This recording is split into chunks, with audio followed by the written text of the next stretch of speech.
Halo Sobat Kehutanan, perkenalkan saya Renata Lisa kalian, peserta Latsar Kementerian Kehutanan tahun 2025. Pernahkah kalian bertanya-tanya siapa di balik peningkatan kualitas sumber daya manusia, aparatur maupun non-aparatur sektor kehutanan?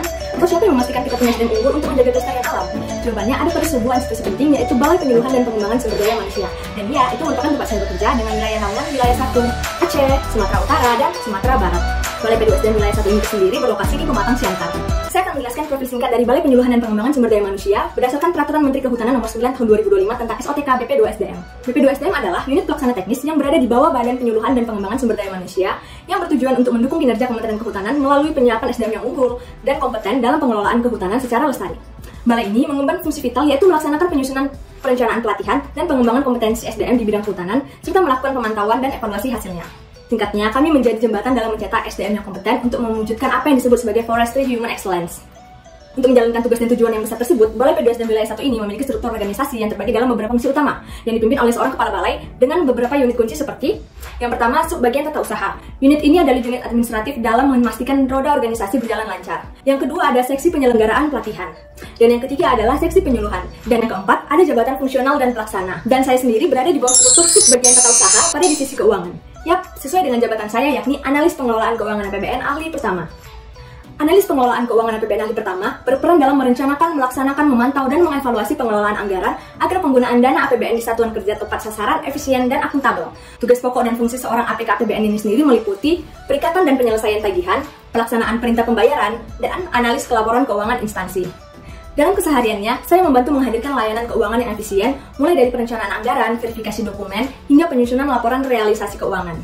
Layanan ini bukan sekedar angka, tetapi wujud tanggung jawab untuk mendukung kelancaran program penyuluhan dan pengembangan SDM kehutanan di Satuan Kerja Wilayah 1.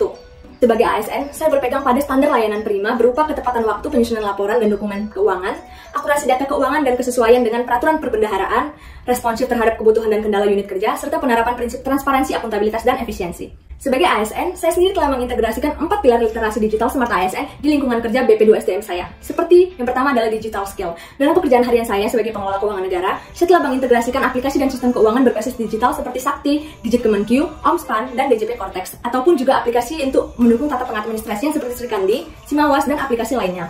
Yang kedua, digital culture. Sebagai ASN, digital culture yang telah saya integrasikan melalui budaya kerja digital yakni dengan mendorong penggunaan sistem paperless, berkomunikasi melalui platform resmi daring seperti WAG ataupun Zoom. Yang ketiga ada digital ethics. Sebagai analis keuangan, digital ethics yang akan terus saya integrasikan adalah menjaga kerahasiaan data, menghormati privasi, serta menggunakan sistem digital sesuai kewenangan dan peraturan. Yang keempat ada digital safety. Yang telah saya integrasikan dalam pelaksanaan tugas saya adalah kesadaran terhadap keamanan digital akan melindungi data keuangan, mencegah kebocoran informasi, dan menjaga kredibilitas institusi. Untuk mendukung Smart ASM, hal yang masih perlu ditingkatkan menurut saya adalah digital skill dan digital culture, terutama dalam memperkuat pemanfaatan teknologi digital dalam segala bidang pekerjaan dan memaksimalkan layanan paperless, serta untuk memperkuat sinergi lintas bidang di Balai P2SDM wilayah 1 tersebut.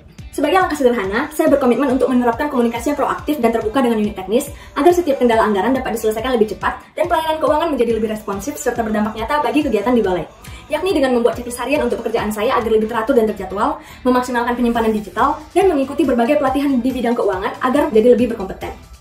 Saya percaya dengan terus berkembang dan meningkatkan diri, saya dapat menjadi Smart ASN yang mendukung terwujudnya tata kelola keuangan negara yang transparan, efisien, dan berdampak masyarakat untuk terwujudnya good governance. Terima kasih, salam lestari.